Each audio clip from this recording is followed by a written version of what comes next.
Okay, I've already started broadcasting, but we'll wait a couple of minutes if anyone else shows up. Might have a few more this morning. I didn't even.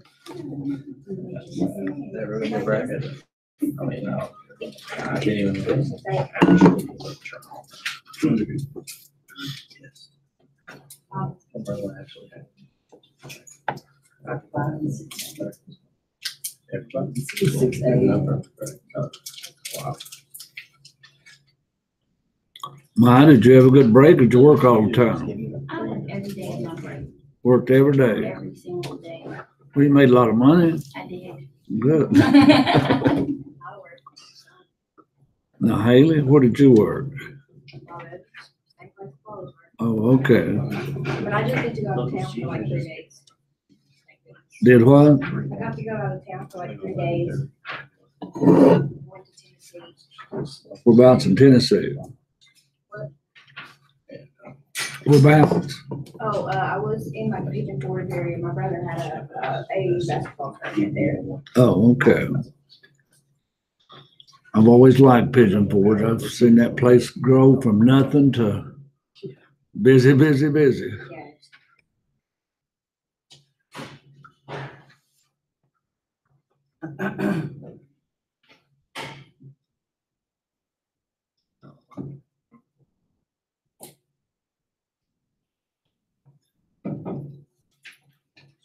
Good morning.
I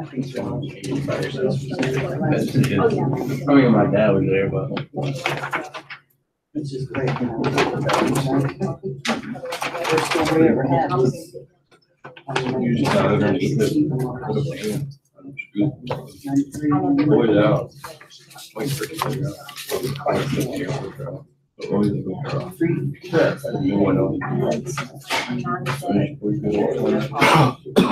It's easy. Morning, Anthony. Well, Okay, though, we'll get class started this morning. Of course, you've had a spring break. Some of you have had a break all since January, but anyhow, we had to send out midterm grades before I left. And here we only had one test to base it on, which didn't mean a lot. A lot of you didn't do well on that test. You know I'm going to have a drop grade because I wasn't going to drop it and what have you. I wanted to report those midterm grades to probably try to alert some people, to let them wake up. They haven't been here. And when they don't attend class, they're supposed to send me a daily summary. They don't do that. So I hope it woke up some people. From here on out, this second test, third and fourth, we wouldn't have to worry about that first test. So that midterm grade wouldn't mean a thing, okay? But hopefully that woke up some. And when you get that report, if you got those midterm grade reports yet, if you didn't have a D or an F, you wouldn't get one. So hopefully those have went out. You know, you have a test Thursday, okay? And I will not give a makeup test whatsoever. I'll just wait till the end of the term and give you the test.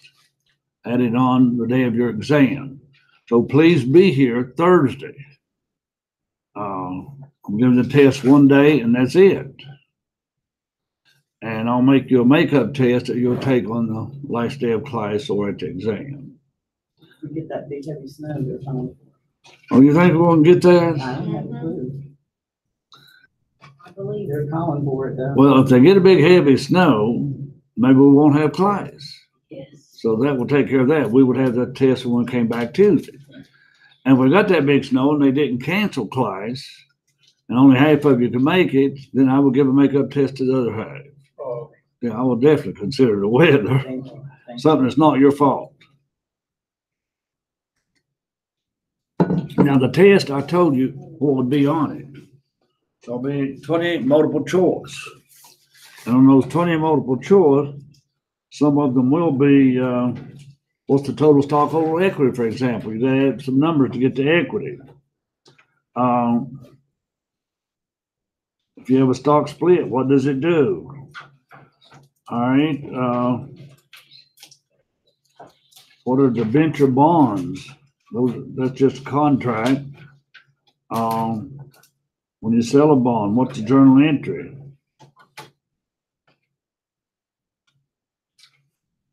There's one on here I probably won't hold you responsible for, but go ahead if you get a chance. Jot this word down.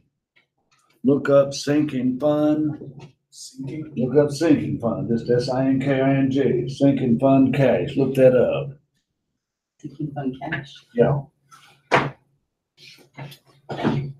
It's really called a bond sinking fund, but the chapter on bonds was what, chapter 14? Scan chapter 14, somebody real quick, and see if you can see the term bond sinking fund. I don't recall mentioning that. In fact, I know I did not.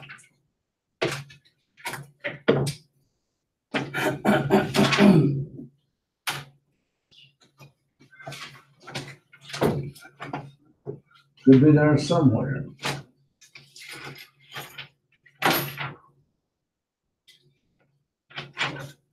That's 14, John. 687. Hey, look at page 687.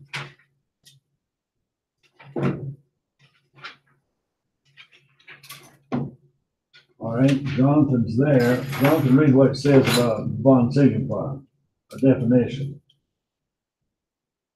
Have you found it yet? no, I won't on that page. Was it on?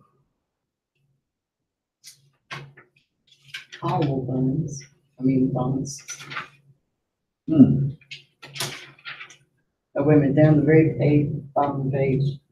Small Very print? small print. Some bond indentures require the corporation issuing the bonds to transfer cash to a special cash fund called a sinking fund for the life of the bond.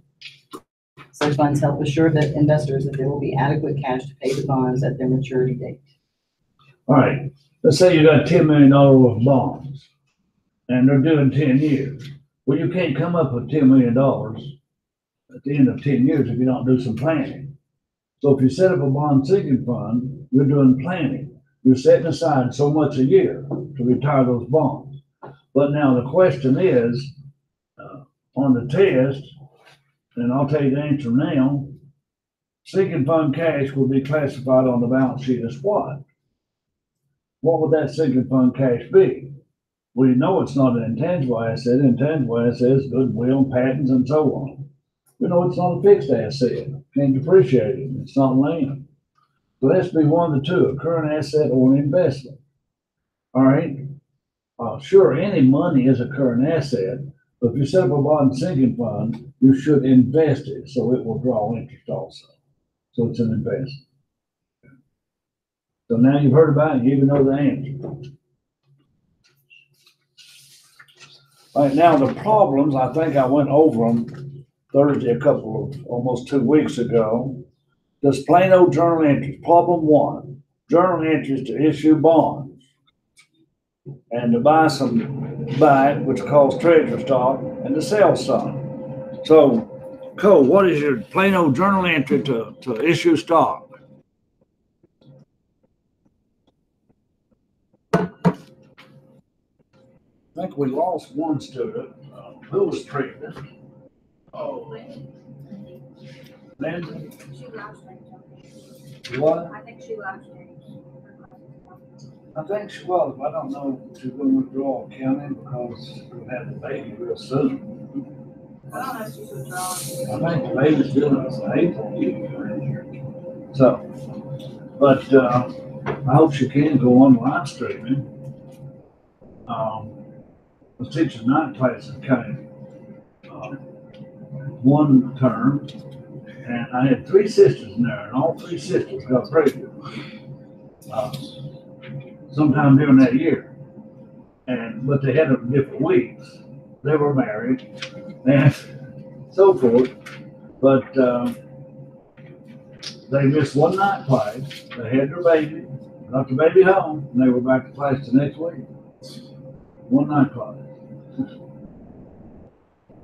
Anyway, so code, just to issue stock, what would you debit? Cash. And credit. Bonds payable. All right, well, if you're issuing common stock, what would you credit? Common stock. Okay. Now, Jonathan, if you were issuing common stock above par, you debit cash, and you credit common stock, and then what would you credit for the premium? Paid in capital in excess of par, yes. So that's problem 1. Now, when you buy back treasury stock, Haley, you have any idea what you would debit? Maya? Anybody? Wait, what'd you say? If you buy back stock, and I call it treasury stock, you would debit treasury stock. And you credit cash. Now, when you sell that treasury stock, you debit cash and credit treasury stock, but you probably have a premium and you credit paid in capital in excess of treasury stock cost. You said we would. You'll debit cash and credit treasury stock.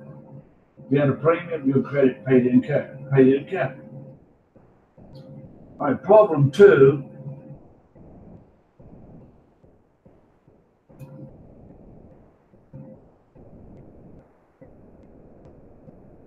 All right, problem 2 is more treasury stock and also a dividend. Now, what do you pay a dividend on?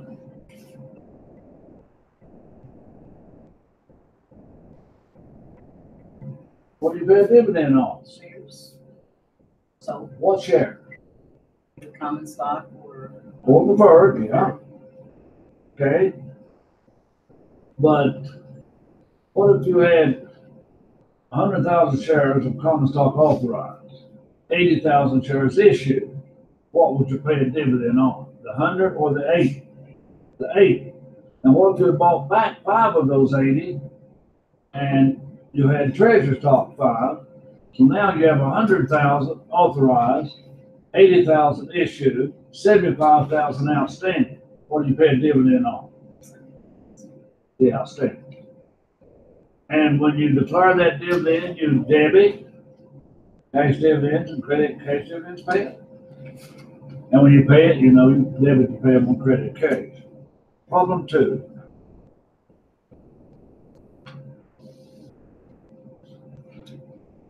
Problem 3, know what to do with a stock split, more dividends.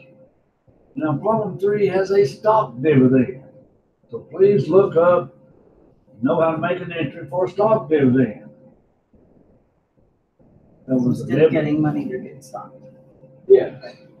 You got those stock dividends distributed. You can still have an excessive par. Problem 4. Prepare a little stockholders equity section. Huh? Say that again, sorry. Stockholders equity statement. You start off with preferred stock and paid in capital, and common stock and paid in capital. And you get down and add retained earnings and you subtract treasury stock. And you got a stockholders equity statement. But please look up, review a couple of ways in the book that they do it. Problem 25, issue bonds. It's number 25 here, but problem what, 5? Problem Problem 5, issue bonds. Amortize the interest is a straight line method. We practice that over and over and over, didn't we?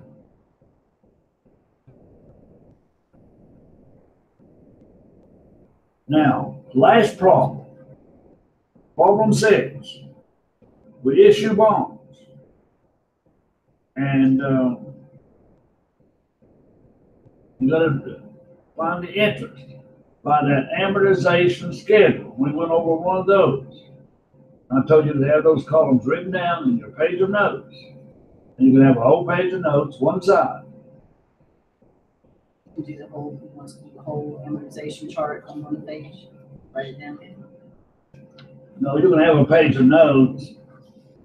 I would put down the headings to show what the headings would be.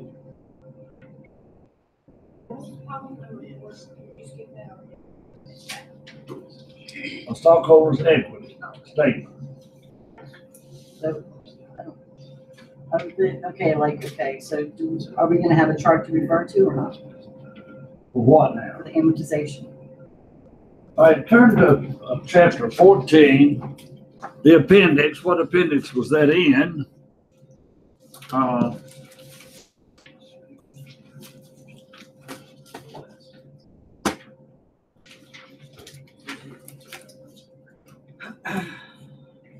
Turn to page 698 or 699.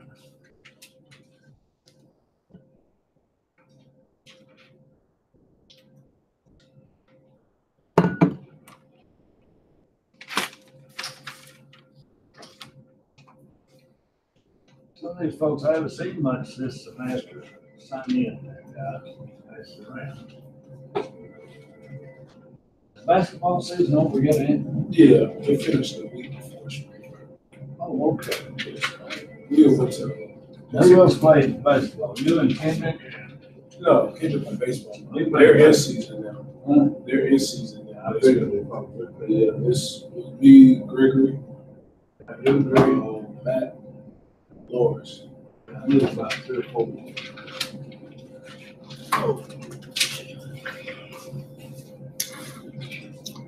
All right, looking at those amortization schedules, Susan, what I was asked you to have jotted down, have columns A, B, C, D, and E jotted down on your notes and the headings. And then when I give you a bond to amortize, remember there's a column 0 up there. I call column 0. If you sell a $100,000 bond at $96,405, that's the carrying amount. The difference is the discount. That's what I call column 0. Column 1 is the first column or the first interest payment. Column B, the interest payment is fixed every 6 months. But the real interest expense by the amortization method is probably more if it's a discount. A discount makes real interest expense more. The difference between A and B is your discount to be amortized. So that's what I'm asking you to have jotted down. Okay, we reviewed the test. You know what's on it. Have your page of notes. Please have calculators and pencils. No cell phones. And I'll be here as early as 8:30 probably, in case anybody wants to start early. I'll bring the test in the room and journal paper, and you can be ready to go. So does anybody have a class before 8:30? Before 9:30, that is. Anybody have a... When would that class start this morning? 8 o'clock? Yeah. All right, so anybody can be early here that wants to. The first test, those who got here early, most of those passed it. Those who came on time or 5 minutes late, they all failed it. So go figure. Go figure who puts in the time and the effort and who passes and who fails. Who does homework? Who sends me a page of notes when you're live streaming? Go figure. That's the difference between who passes and fails. You know,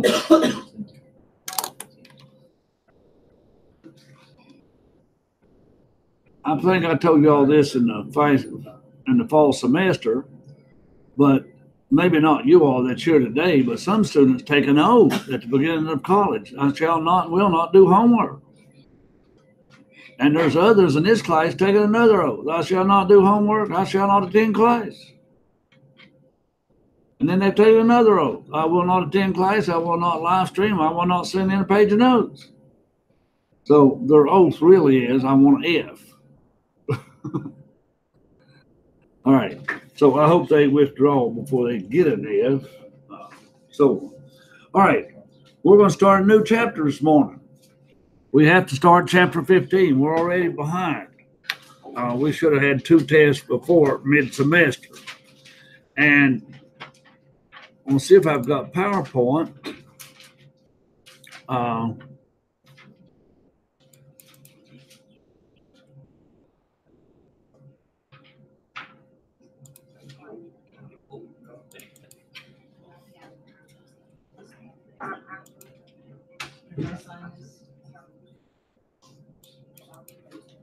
Thanks.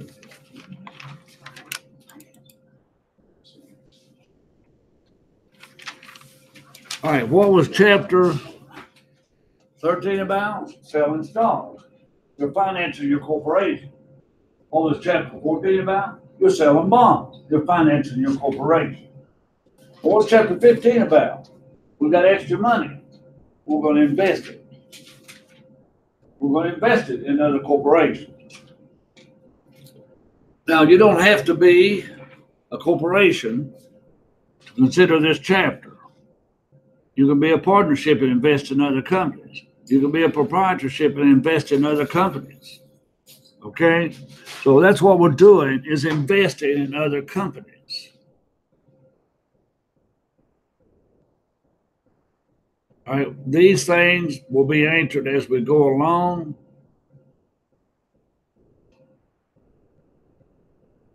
And if you have too much cash, you can invest in your own business.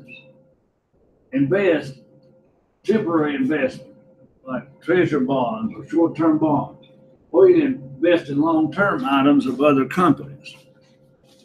You've got money to invest, and that's what this chapter is about.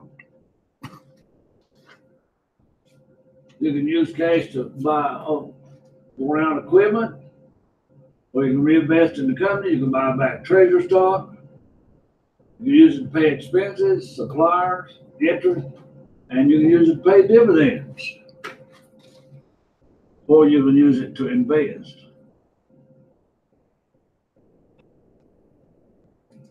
Now, if you let cash remain idle, you're losing money.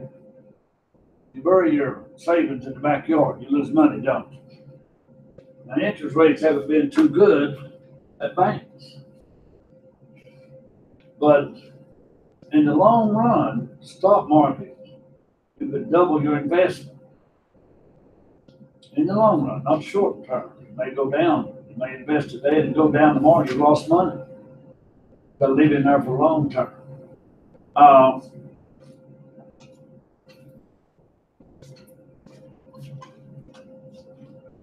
Okay, instead of letting excess cash remain idle in a checking account, you invest.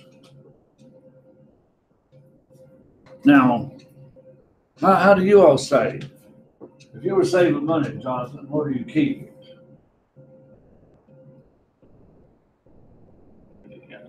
Huh? Just leave it in your checking account? You don't have any excess then to save. You just gotta have excess, don't you? So, all right. You could put it in a CD in the bank. Some banks have brokers. They would invest in stock for you. Or I guess there's Brown Edwards and Bluefield. They're an investment firm. They invest your money in stock or in bonds. Okay. All right. Debt securities, which are bonds, usually could be notes. You're loaning money to other people. Stock, you want to buy preferred or common.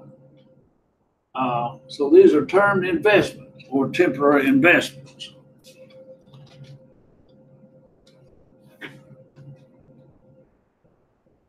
You could earn some interest, receive some dividends, or realize gains.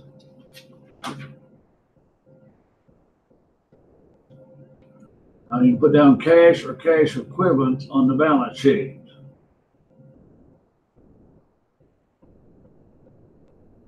Long-term investment, you purchase stock.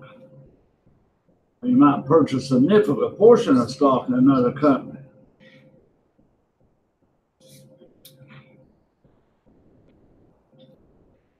Debt securities, notes, and bonds.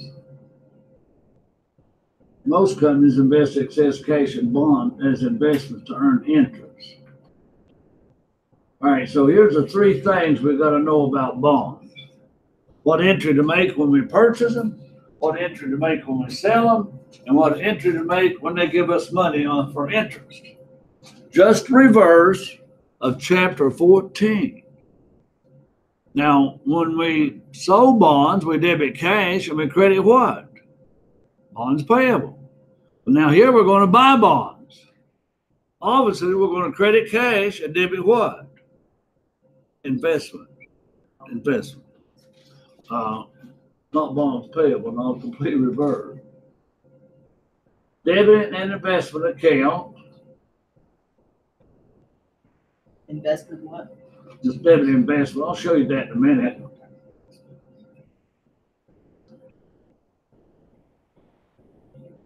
All right. Usually this entry would be debit investments and credit cash. But here we have something else. Now bonds are issued like on January the 1st or July the 1st or every 6 months. They pay you interest every 6 months. Well, if I go buy a corporate bond today and it's supposed to pay interest at the end of April, I'm going to get 6 months interest. And here 5 months have already gone by if you count March. So I'm going to have to buy 5 months of interest on that bond. I have to pay for that 5 months interest because I'm going to get 6. I'm only going to hold it 1 month. So what happened here? This company purchased $18,000 worth of bonds at their face amount plus accrued interest for 45 days. The bonds have an interest rate of 6% payable on July 31st and January 31st. Now, you're buying these January, let's see, January, February, that's more than 45 days. Bonds have an interest rate of 6% payable on July 31st and January 31st. The entry recorded the purchase of the bonds is as follows. They purchased the bonds on the 17th and I don't believe they can count, do you? Now you count from January 31st to March 17th. Well, that is January 31st, isn't it? They can count. I was thinking January 1st. February has how many days? And March has 17, 28 and 17 is 45. They are correct. I was thinking of January 1st. So it's not a leap year. So somebody else held those bonds or the corporation held those bonds. They're going to pay interest for 6 months. So you got to buy interest for 45 days. 6%, 18,000, and that's interest receivable. And you add that on to the purchase price of the bond to make that 18,135. So that's the entry you'll see a lot of in this chapter and on homework.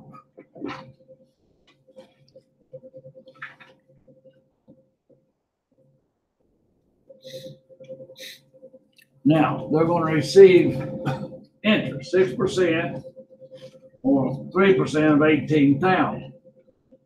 But now you're going to receive that $540, but you paid for 135 of it. That's why you credit interest receivable, wipe that out. So your real interest revenue is $405 because you purchased $135 of your interest revenue.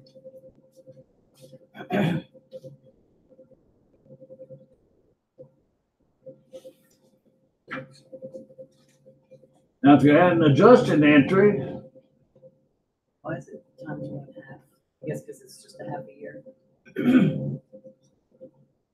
All right, you don't pay interest to January 31st. So from July to 31st, how many months are left? August, September, October, November, December. Okay. Now half of 6% is 3% or 6 months. But here you're not even doing that. But to be less confusing, take the 18,000 times 6%, and your accrued interest is 5/12.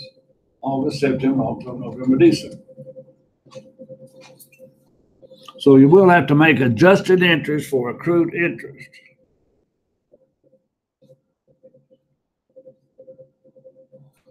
So they had 405 interest revenue, the first 6 months check. This is not a check, but they'll give it to us later, but it's $450 income.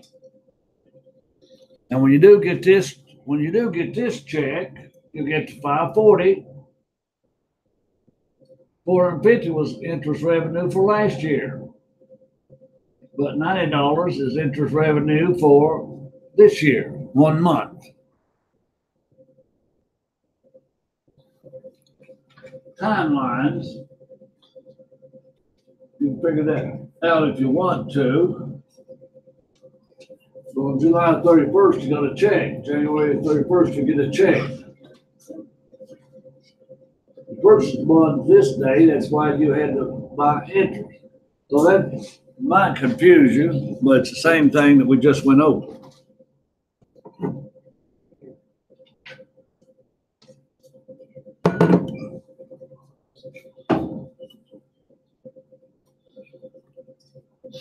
All right, sell up bonds, the proceeds.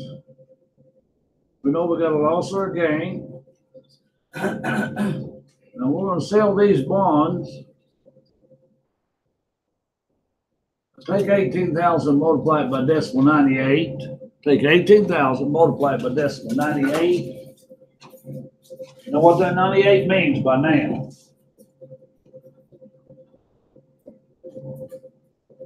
What's the top number? 17,640, Anthony, okay? All right, so we had a loss on the bonds of 360.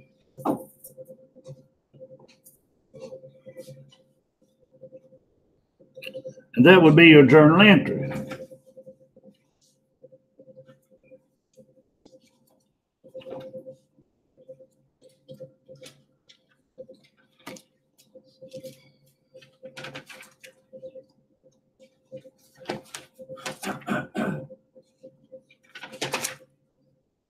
Now let's go to page 748.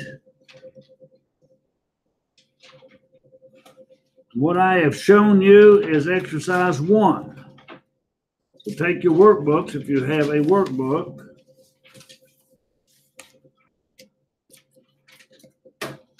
And the entries I have shown you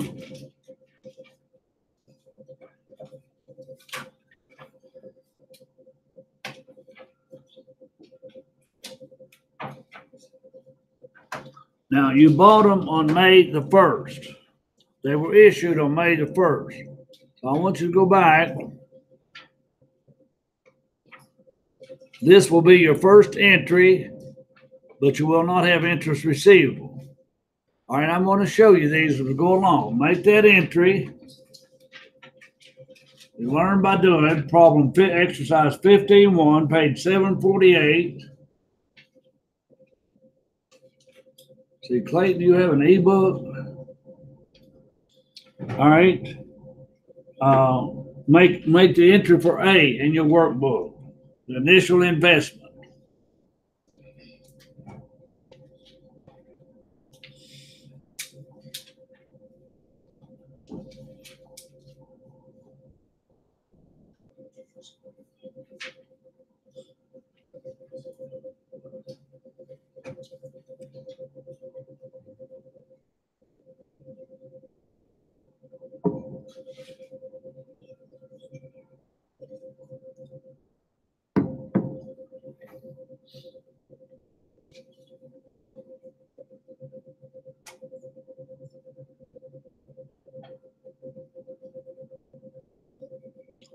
All right, you debited what code?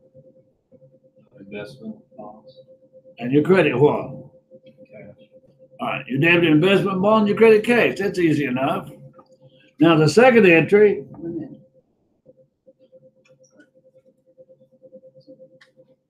How much did he deduct? 200. All right, your second entry will not have interest receivable in it. So make that second entry. We're practicing as we move. Make that second entry.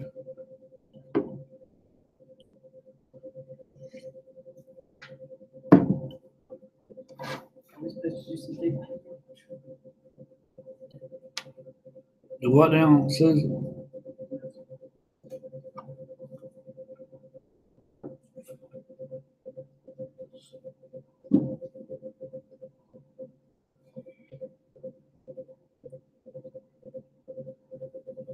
How much interest is that? How much interest are you receiving?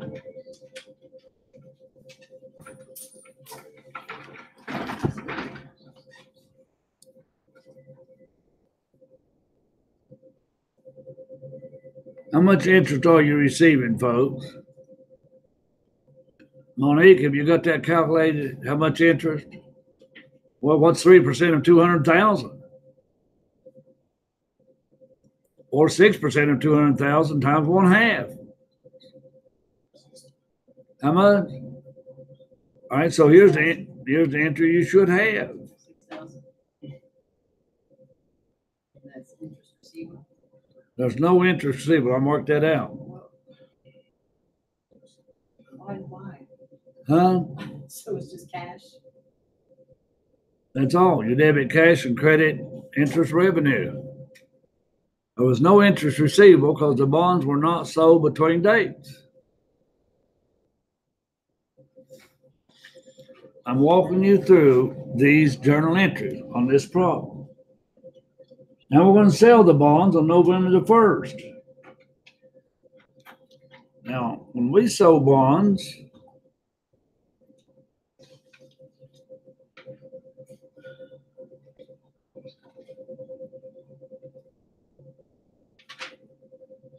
there's the entry for selling a bond.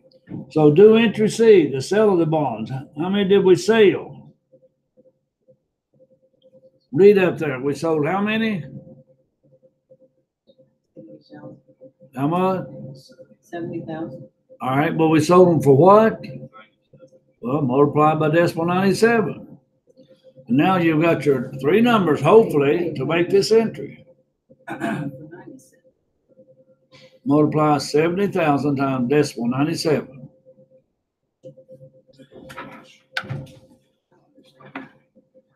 Well, that's what you're selling them for. How much are we selling them for?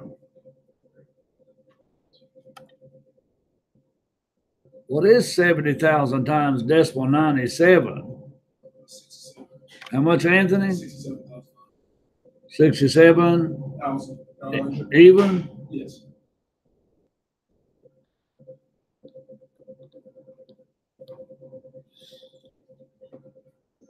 All right, the bonds were on the books for how much? 70. So what kind of a loss are we talking about? How much of a loss? 7,900. That's a nine, right? Is that a nine behind the seven? Oh, I don't know. Did you say that was 67.9 or? Yes, $67,000. Oh, I thought you said even. Oh, That's a loss of 2,100.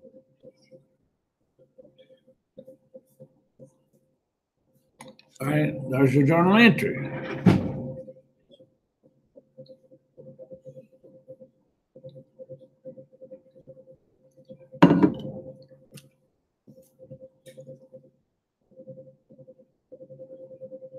So you put that in. Put that. All right, now we're going to accrue interest on December 31st, entry 4. Folks, here's how easy that one is.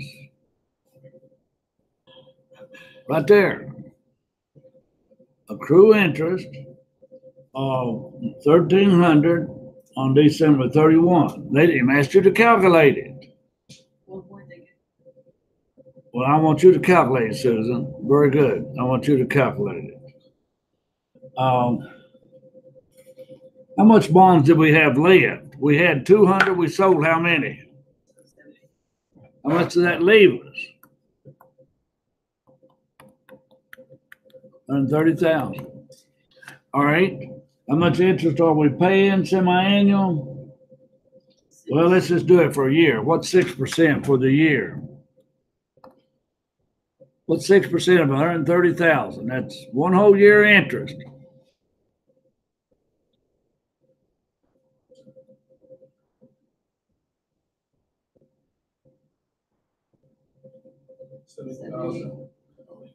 Susan? 78,000. It couldn't be 78,000. 7,800. Now, it could be that, but that's for a year. So let's see what we're talking about. We paid interest on November the 1st. So how many months are left? We paid interest on November the 1st. So how many months are left? November and December. How many days are left in November? 29. How many are there in December? That adds up to be what? Now multiply 60 over 360 times 78, which is 1/6. This reduces to 1/6. All you're doing is dividing 7,800 by 6. So what'd you get?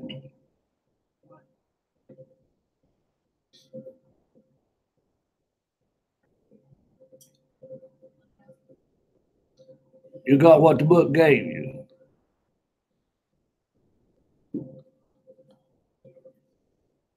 But usually you have to calculate it. The book won't give it to you. Okay, so you see how easy it is from the concept we went over. And if we together can look at an example that the book gives you, then you can look at those examples when you do a problem and do your homework. Okay, let's move on to another concept.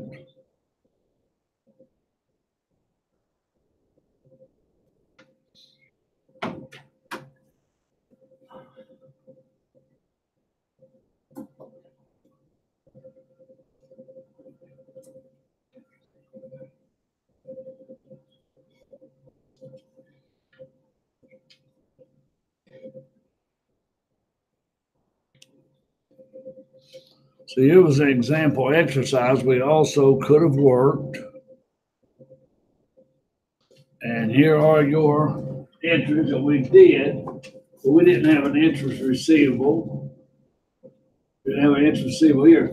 And here you have gain on sale of investment. We had losses. Now that wraps up bonds for the time being. Now we may buy preferred or common stock. All right. Now the percent of stock you buy is important. Whatever percent you buy, and you'll see how that's important. The percent of the investee's outstanding stock determines the degree of control that the investor has over investee. For this, in turn, determines the accounting method used to record the stock investment. All right. You got three situations. If you own less than 20% of the stock, it's called what method? All right. If you own between 20 and 50, it's called what method? And if you own greater than 50%, it's called what? Now, we don't have consolidations, I don't think, in this chapter. Intermediate will have, or accounting major.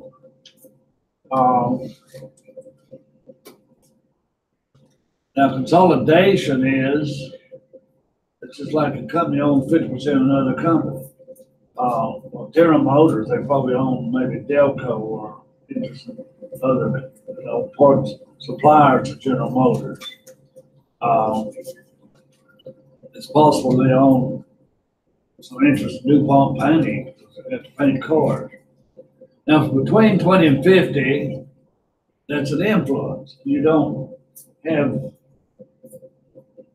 dividend revenue like you did before. You have gains. What did I lose? Just say, remind me tomorrow. Huh? Just say, remind me tomorrow at the very end. No, don't restart now. Oh, you got that right. I know those pop up everywhere. Now, if you purchase less than 20% of the stock, you're considered to have no control, and you just simply, we're going to purchase stock, receive a dividend, and sell the stock. So we'll look at any brokerage commissions are included as part of the cost. Now, let's buy stock. You can go down here at Brown Edwards today and buy stock. You'd have the investments again, but it's investment stock, not bonds. You credit cash. If this were bonds, you still debit investments and credit cash. But we put a note out here in what company, stock or bonds. That's easy enough. Now, you purchase 2,000 shares of common stock at $49. Now multiply 2,000 times $49.90. 2,000 times $49.90. All right, add the 200 brokerage commission to it.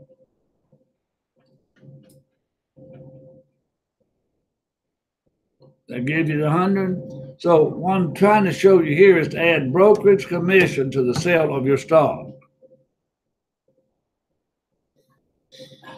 Now, when the company gives you a dividend, now in the other chapter, 13, we paid a dividend.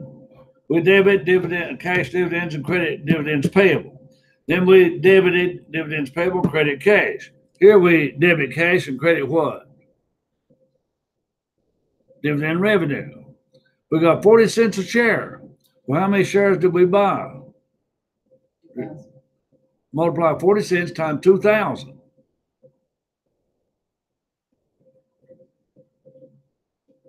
Now we can sell this stock also. We bought it, we can sell it. All right. It says we sold 1,500 shares. Now, if we paid $49.90, we're going to sell them for $54.50. That sounds like we're going to have a gain, don't it? But now you had $160 commission you subtract out. So here's the deal. You debit the cash, credit the gain, and credit the investment. Now, that is short term. That's investing in common stock. When you own less than 20%, you have no control whatsoever. All right. That takes us all the way over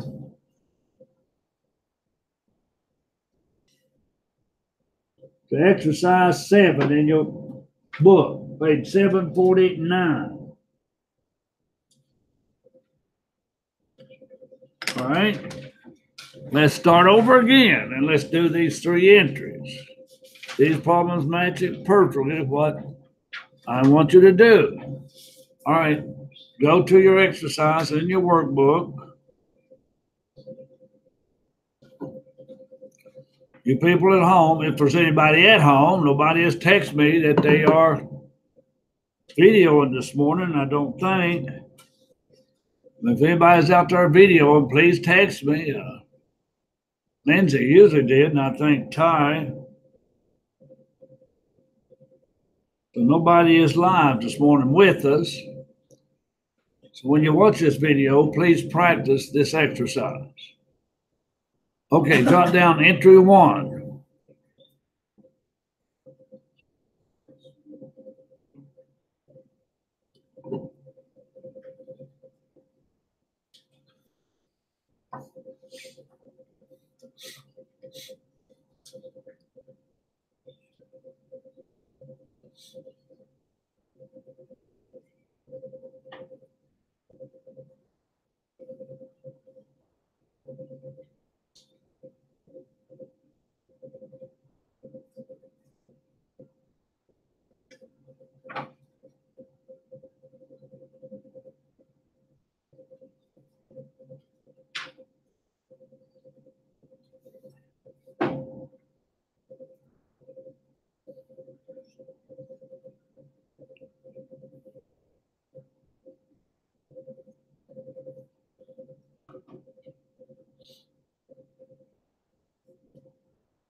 All right, here we're gonna debit, how much?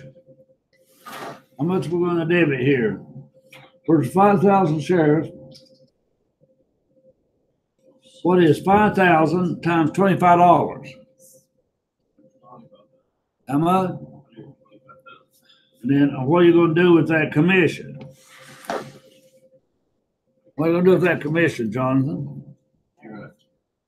So that's 125,000 what?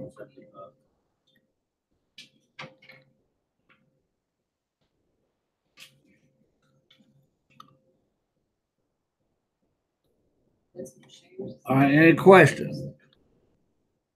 That is correct.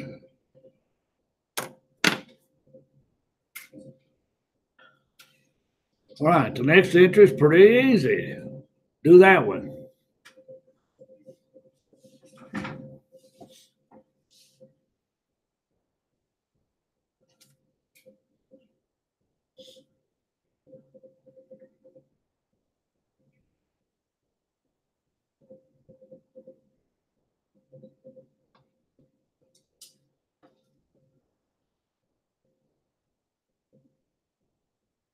The answer for that first. How much is that dividend? I was doing the wrong problem. All right, number 7. Last, All right, how many shares of stock do you own, Monique? And what dividend do you get? 60 cents a share. How much is 60 cents times 3,000?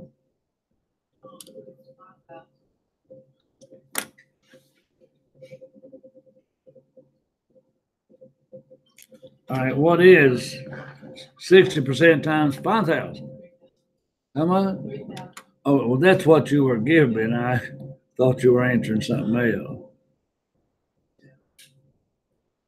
Any questions? yeah.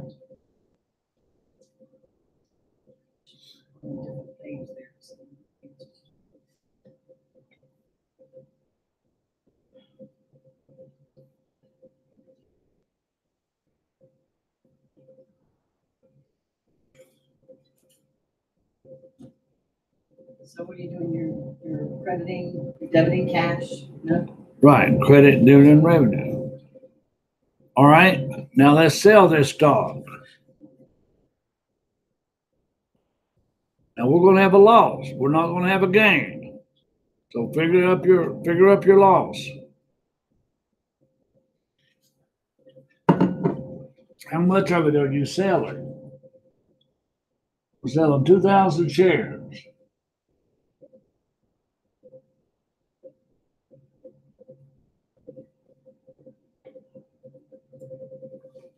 Minus that brokerage commission.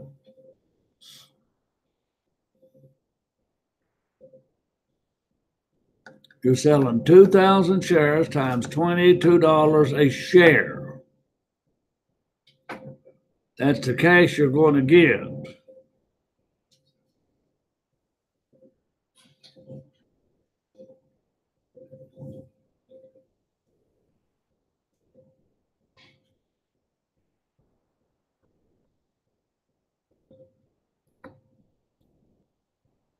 What does that give you when you multiply it out? What is 2,000 times $22? How much?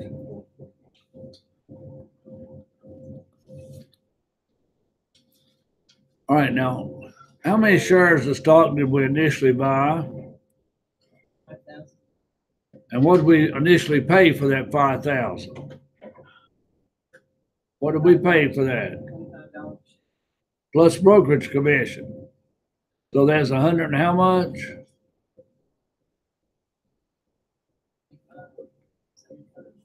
We can go back and look at it.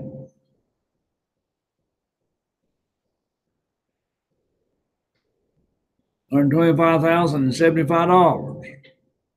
Now, folks, this is where a lot of people go wrong. That's what you got in the stock. It's more than $25 a share. Probably 25 and a quarter. Work this out and see if it's $25 and a quarter. You were paying a quarter cent per share for, Jonathan, is it $25 and a quarter? 25.015. Okay, now back up. 25 what? 0.015.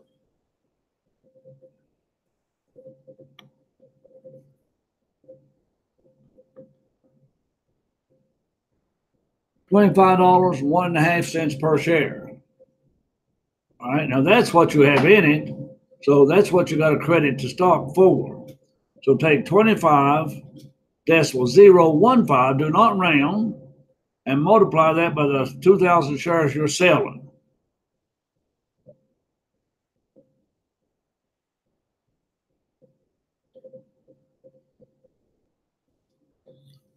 What is that figure?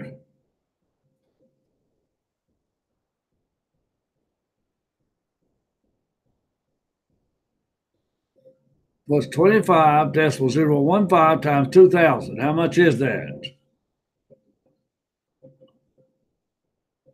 How much, Haley? What? 50,000. I'm about that quick. 25,000. That sounds right. And $30. Is that correct? All right. Now it's obviously up here. What is your loss? We got a loss instead of a gain. What is your loss? $1,030.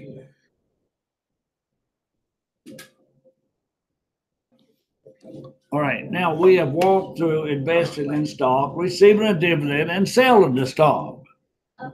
We'll get plenty of practice at this, Maya. That first number, I didn't say 24,000, I said 44,000. Oh, you did? Times 22 is 44,000. Yeah, And then that number at 25,030, she did not get that. That's not what she said. I'm so, yeah. All right, hold on a minute. Okay, let's get it straight. Okay, Maya's got that number straight. Then this could not be this number. So what is this number, Haley? 50,000.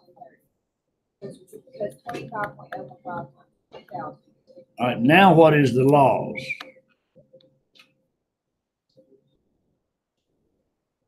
The loss is $6,030. I have limited room here. Does that straighten it out, Jonathan? I thought the 44,000 is supposed to be 43,880 because you subtract your brokerage commission at 120. That's correct too. Yeah. Someday we'll get it correct. It's how much, Jonathan? $120. Wait, 43,000 what? 43,880. Now that changes the loss. All right, what is 43,880 from 50,030? Your loss is 6,000 what? 150. 150. 6,150? Okay. Well, somebody told me wrong and I heard wrong, but we got it right.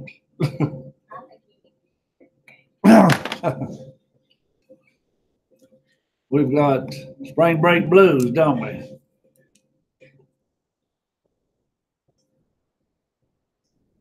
Gotta get back in the groove. I'm at the Myrtle Beach. I've been down to Myrtle Beach a long time. I go to different beaches, and North Myrtle Beach had really grown up. How many of y'all been to Myrtle Beach? Most of you. and North Myrtle Beach, because it's grown up to be as big as South Myrtle Beach. But we went up to Murrell's Inlet to go to a seafood restaurant, and we walked out on a little pier, and there was some lady out there. She was crabbing. She had her crabbing. She had 5 little baskets, kitchen crabs. She had 5 little baskets over the rail, and she either puts raw chicken or liver or something in those baskets. Those crabs gets in there, and that's how you catch crabs. But she had 7 or 8 of them in a bucket. And anyhow, I learned something new. She said she threw back the female crabs. And I asked her how she knew which one was a male or female. And she only had males because she threw the females back. She said, bring them crab. So she turned that male crab over and showed us how you can tell a male from a female. And I will not go into that part. Okay. Okay. But I learned how to tell a female crab from a male crab. That will be useful the rest of my life. Anyhow. All right. Okay. I went to an old car show down there, and almost 5,000 antique cars in one location. It would have taken me 3 days to see every one. But cars that I owned way back when and sold for 2,000, now they're worth 50,000. So on. Because they're antiques, collectors. And then there's certain cars from the past that nobody wanted to collect them. So, okay, now we're going to move up to, we're going to own 20% of this business. Now look at this one close, folks. We're going to own, if you own 20%, you got a sizable vote. Now here's what happens. We still debit what? We still debit what? Investment. And Flanders Corporation. Now we purchased how much of the Flanders stock? All right, here's the difference. We do not have a dividend revenue when we own over 20%. We do not have dividend revenue. Now let's see what we do have. When that company makes money, this company made $105,000. Multiply that $105,000 by 40%. Decimal 4. And what do you debit? That increases our investment. And what do you credit? Income. Not dividends. Now what I want you to do, I want you to draw yourself a T account. Draw yourself a T account and put this in it. Label it investment in Flanders. Investment in Flanders Corporation. Draw a key account on a sheet of paper somewhere.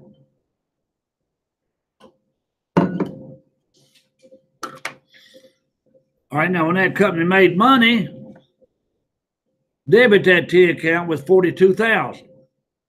Now already you have $350, and now on the debit side you got 42 more. That would make it $392, wouldn't it?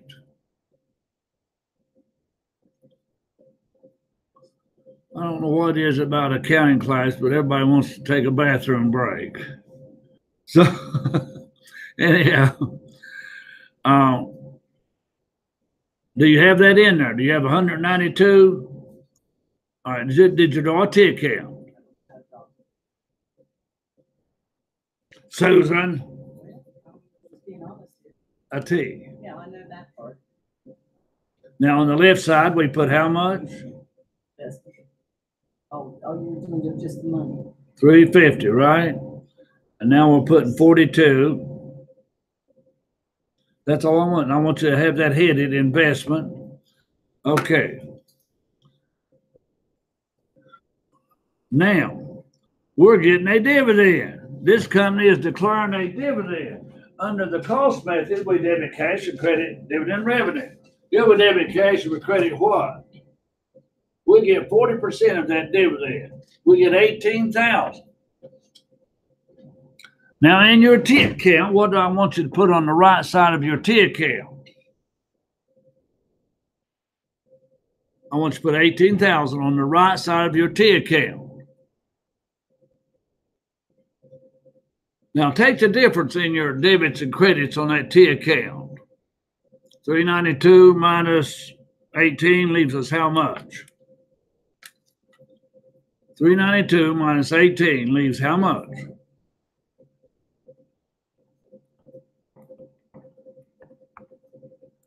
Debit minus credits, how much? 374. Yes. Is that 374? No guessing.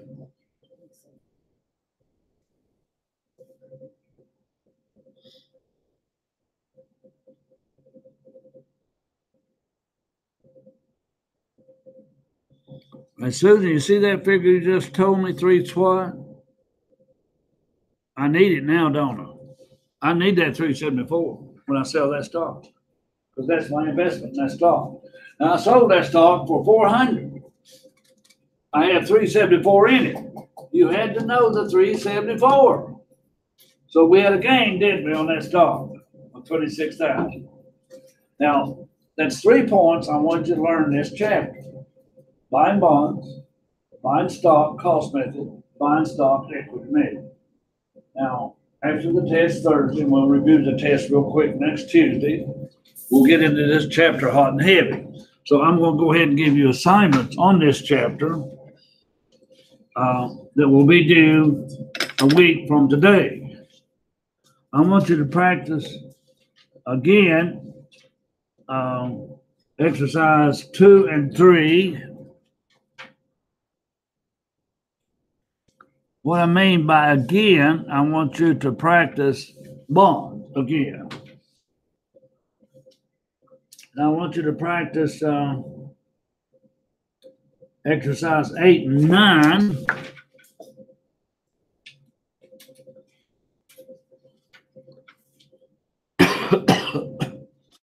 Common stock, the cost method.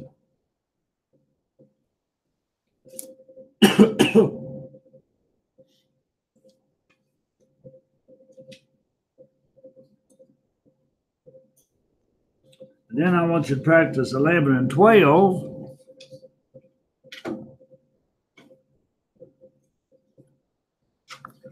The equity method. So what I want you to do is practice twice everything we practiced today. Okay? And I want you to try 15, 16 over, even though I haven't went over them. All right, that'll be your homework a week from today. So please study. Please have your page of notes. Please at least be on time. If you can't be early, Thursday, at least be on time. And I'll see you then.